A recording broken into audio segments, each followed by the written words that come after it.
I am talking about the man present here, Shri Ramdevji Agrawal, which is synonymous to equity research in India. You know, Shri Ramdevji Agrawal is the Joint Managing Director of Motilal Oswal Financial Services Limited, which is a well-diversified financial services firm offering wide range of services. I don't have to elaborate it.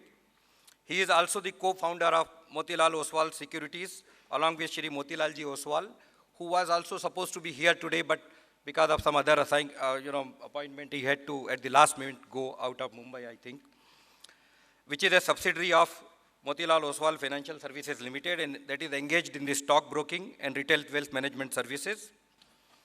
Shri Agrawal is also a chartered accountant. He is an associate member of Institute of Chartered Accountants of India. He is the member of the National Committee on the Capital Markets of CII. He has been authoring the annual Motilal Oswal Wealth Creation Study since 1996. And let me tell you, friends, I must have read, maybe bearing 2 or 3 years of studies, almost every study, and really it is wealth of information, what they provide to an investor or a broker or a person dealing in the financial market. He wrote way back, I think in 1986, a book, Corporate Numbers Game, along with co-authored by Shri Ram Piparia. Research and stock picking is his hobby, of course, which has become a business, and he has let the world know that even by excelling in research, also you can found a company and make it so big like Motilal Oswal. He has been recipient of many awards, but one award, Rashtriya Samman Patra by Central Board of Direct Taxes, needs mention for his consistent track record of paying the highest income tax for many, many number of years. With this, friends, I present before you the doya of the industry, the man whose name is synonymous to equity research in India, Shri Ramdev Agrawal. Thank you, sir. Please.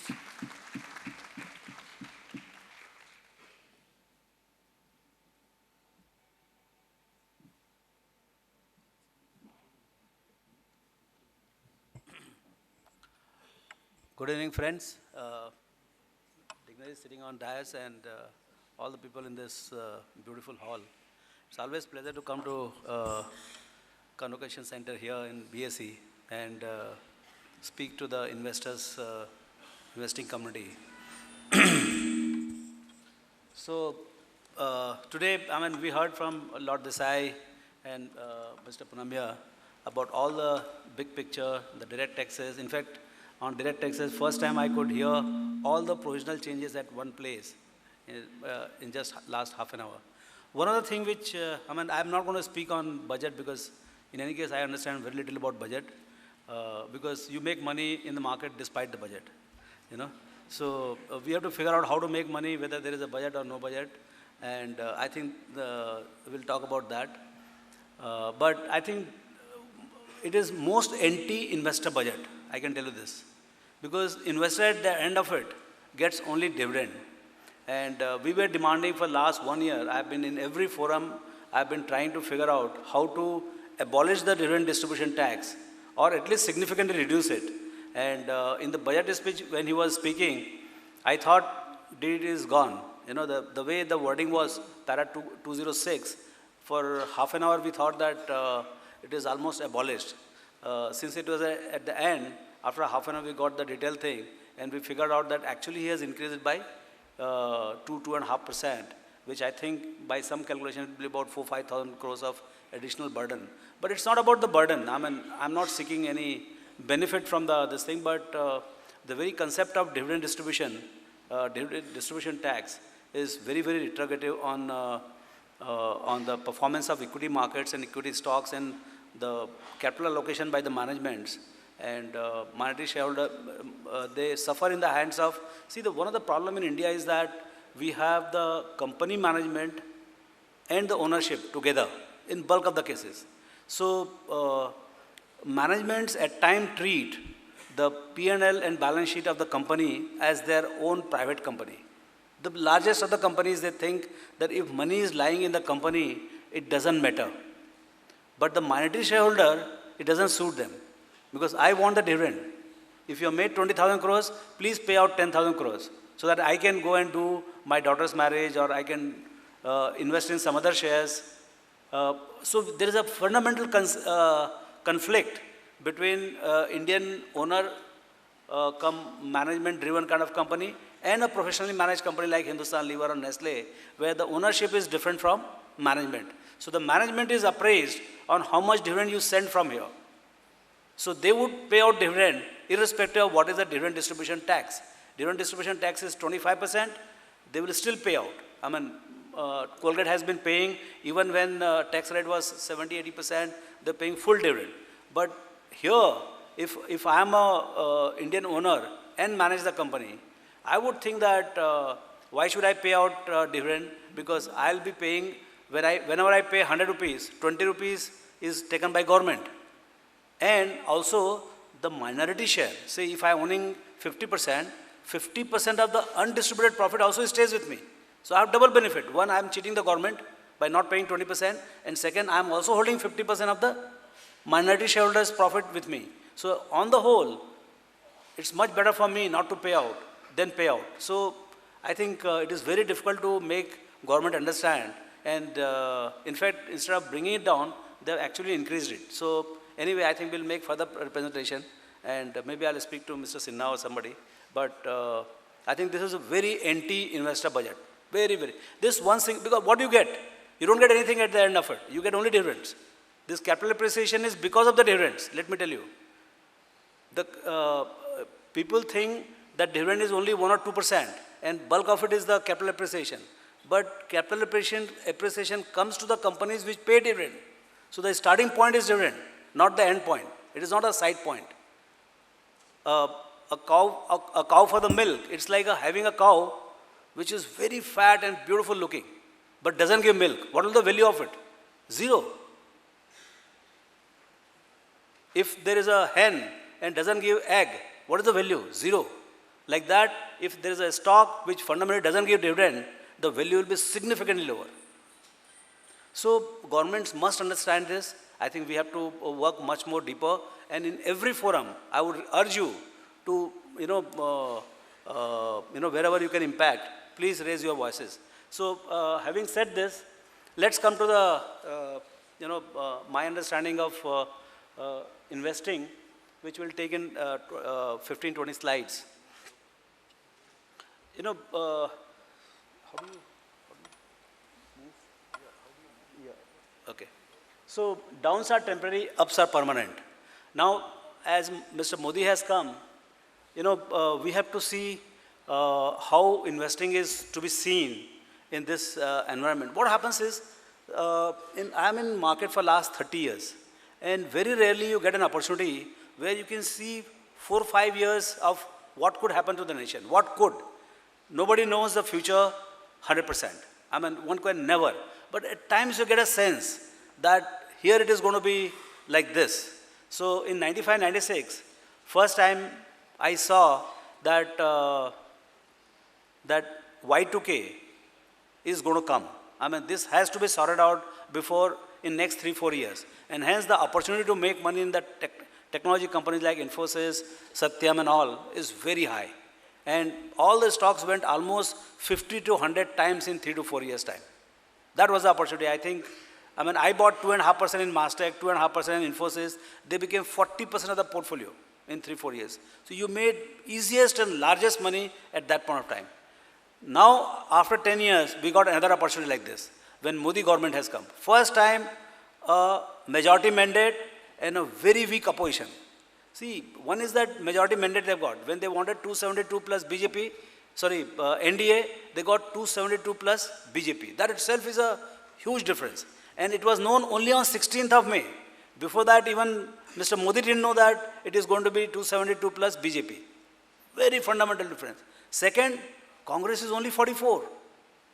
It's like Manchester United versus Mohun Bagan. You can score as many goals, you can do nothing.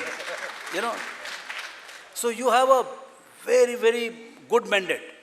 I mean, fantastic mandate for the person who wants to work. Then third, it is not an emotional mandate.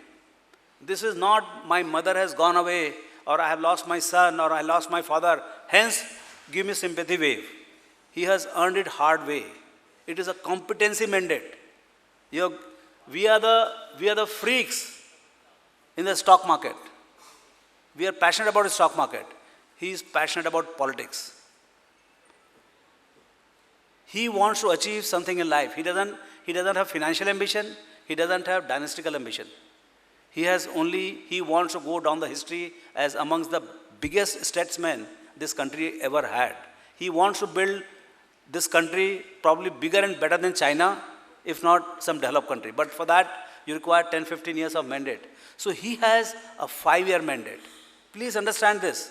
Like a Y2K, it's a 5-year mandate. He cannot count on 10, 15 years. He gets second term only if he does very well in the first one. And you can't, this country is not going to wait for 4 years for Mr. Modi to perform. He'll be given 6 months, 8 months, 12 months, maybe 18 months. So he has to perform in 12 to 18 months, at best in 2 years. So we are talking about a very, very short-term kind of situation. This is an unusual opportunity to invest in the future of this country. It is one of the best opportunity. Nothing is 100%, but I would say 90-95% chance that, very good story is shaping up. How big it can be, nobody knows. Like when we invested in 96, 97 in Y2K into Infosys and Satyams and all, we didn't know that it was going to be 100 times. And it did turn out to be 100 times. So, the companies, Infosys, which started in 94, its journey 93, 94, at 200 crores, which was a flop IPO, became a 1,20,000 crore company in just 6 years. So, I think you are going to see emergence of few wonderful companies and wonderful investment opportunities in next 4-5 years. So, what are the characteristics of this market? How do we make money? What are the challenges? And what are the few questions which come from most of the people? So let's see, investing is foregoing consumption now in order to get more purchasing power in the future. It is inflation-adjusted kind of a situation where you give 100 rupees today to get more inflation-adjusted in next 5, 10, 15 years. So this is a definition which is very new definition. Earlier it used to be give money, today's money to get more in the future. But no, it has to be inflation-adjusted. So first big enemy in India is inflation. Next. Yeah. So, So the fundamental investment risk is not losing one's money, but because of inflation, you might live longer than, because the health conditions are improving, you might live longer than your money, and money will get finished or lose the value because of inflation. Next. So what is the history of inflation? This is a 34-year history of inflation. 8.5% compounded for 34 years. This is the RBI audited data, CPI. So inflation is not a new story. We are having it for last, I think, the whole century. So we are going to have elevated inflation. Maybe, Lord Desai can probably explain, but this is not a new phenomenon. And in last 34 years, 100 rupees has become 6 rupees, 1/15th. Next. So how the asset classes have done? Look at the fixed income, that is the red line. 100 has become 1500. So 1 has become 15. Gold has become 45, 48. And stocks have become 25,000, means 250 times. And come dividend, hold your breath, it's about 40,000. So it is full 400 times. And I am not talking about outperformance, because in gold, in fixed income, you cannot outperform. In fixed income, from 8.1%, a person who gets gold medal, he gives 8.15%. But in equities, when index is doing 17%, you can do comfortably about 20%, 22%. And the masters like Rakesh Jhunjhunwala, Ramesh Damani, RKT, they must be doing more like 30, 32%. So, equity is the way to go about in making money. Next. So how does it work in inflation-adjusted environment? 100 remains 100. Fixed income world over doesn't create wealth. It is inflation adjusting mechanism. Whether you go in America, whether you go in Europe, whether you go in Japan, India, your inflation rate will decide your rate of inflation. Inflation is post-tax, rate of return in the fixed income is pre-tax. And now government has made it sure that it is a pre-tax. So all the FMPs and all where you used to get 9-10%, it's all gone. Probably he saw the presentation and he said, I'll make sure that it is pre-tax. You know, so that is gone. Now you have to equate, but inflation he keeps it still post-tax, you know. So you have a big problem, how do you beat the inflation? Next. Yeah. So people ask, why to invest now? I mean, market has gone up so much from 6,000 to 7,000, 7,500. Next.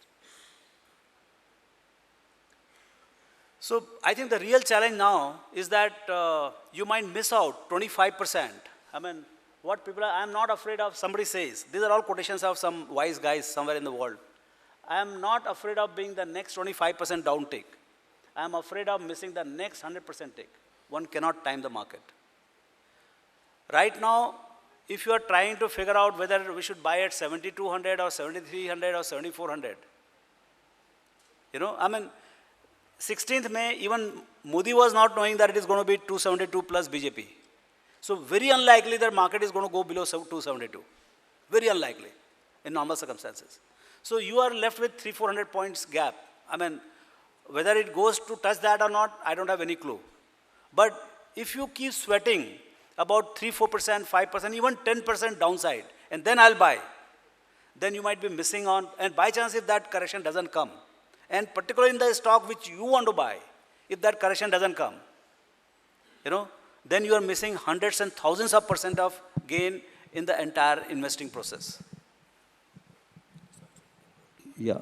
So I think, no, this is better, I think. When you look at this. Yeah. Okay. So the downside, the fear of downside, the moment I buy, I'm going to lose 10% or 5%, which has been the experience of most of the people.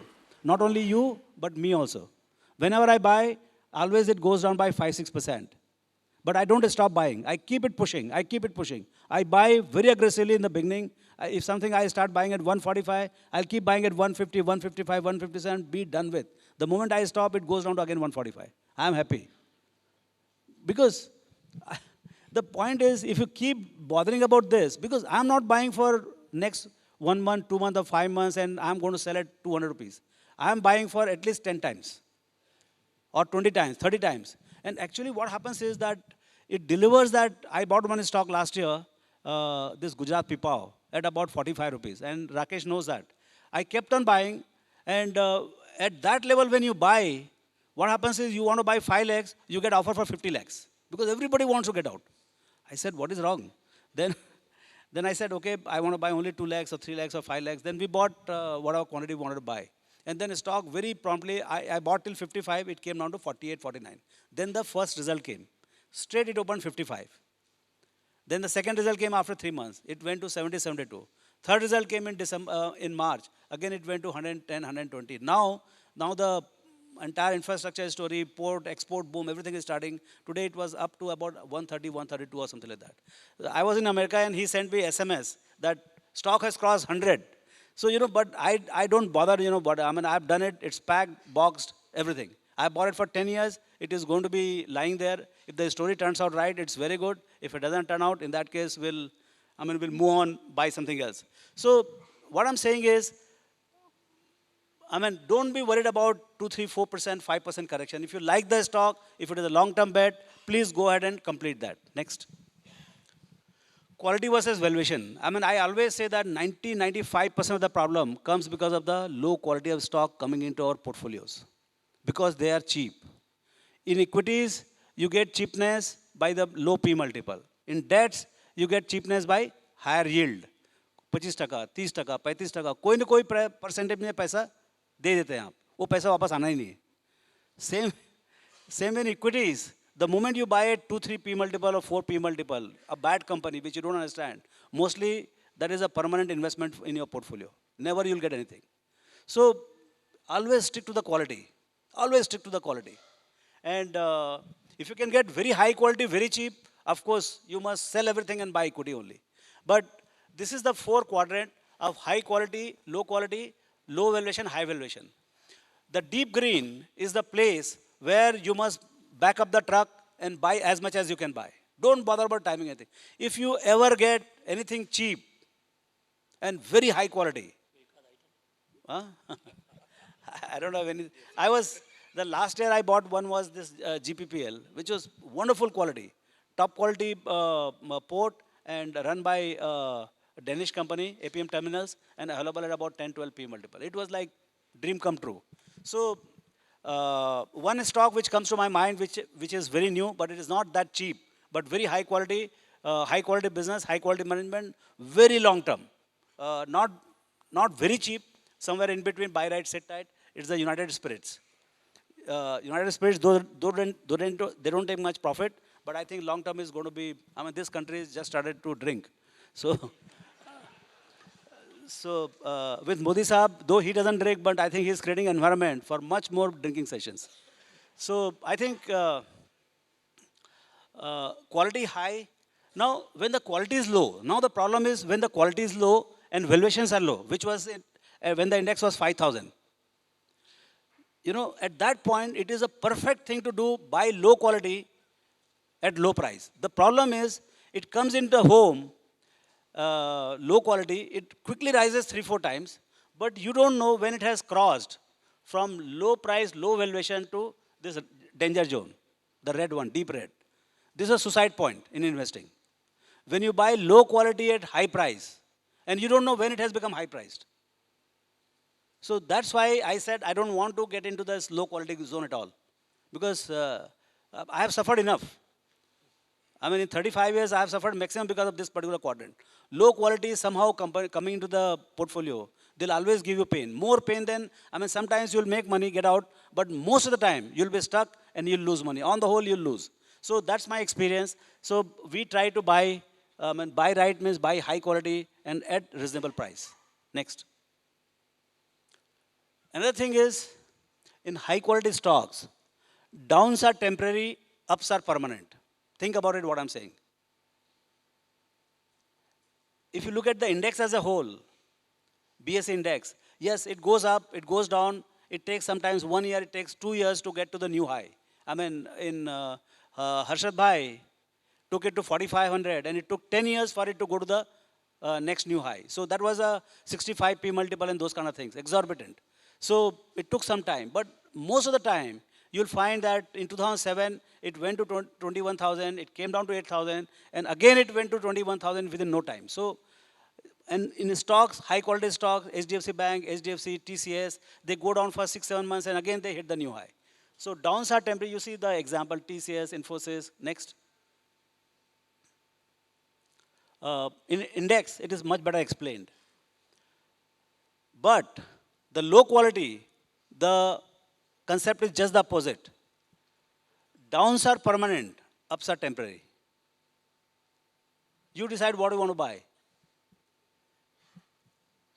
These stocks which have gone 3-4 times from 10 rupees to 20, 30 rupees, they are very temporary, those levels. They will crash and again they will show their color to come back to 7 rupees. It is guaranteed because they don't make money. They are broken business models. Nobody can hold them up.